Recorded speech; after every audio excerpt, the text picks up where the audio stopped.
பதவி சுகத்தை விரும்பியிருந்தால் நடுவண் அரசில் மிகப்பெரிய பதவிகளை வகித்திருக்க முடியும் என கூறியுள்ள பாமக நிறுவனர் ராமதாஸ், எத்தனையோ பேரை சட்டமன்ற உறுப்பினராக, நாடாளுமன்ற உறுப்பினராக, மத்திய அமைச்சராக உயர்த்தி பார்த்த தனக்கு கட்சிக்கு தலைவர் பதவி வகிக்க உரிமை இல்லையா என வினா எழுப்பியுள்ளார்.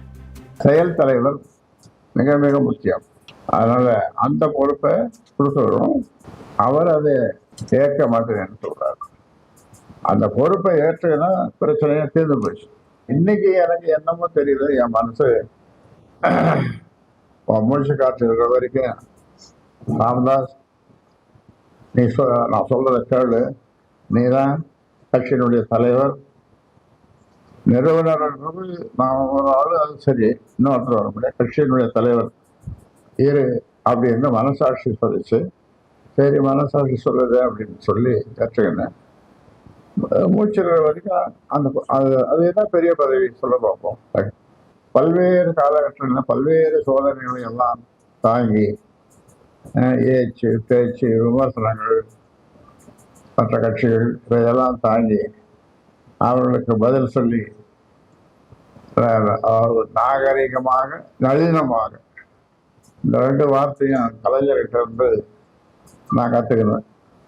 கட்சி தலைவர்ன்றது அது அந்த கட்சியினுடைய சமாச்சாரம், கட்சியினுடைய அந்த பதவி என்ன ஒரு பெரிய பதவி இல்லை.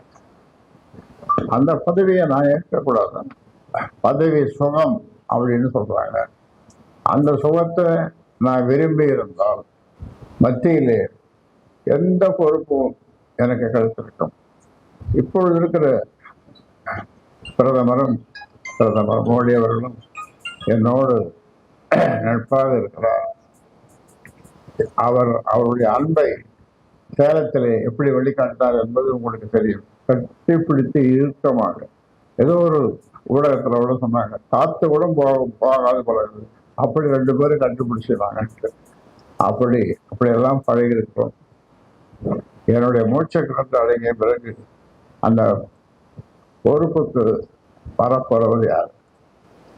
அப்பொழுது மூந்தனம் அல்லது சுதந்திரம் யாரும் வரப்போறதில்லை.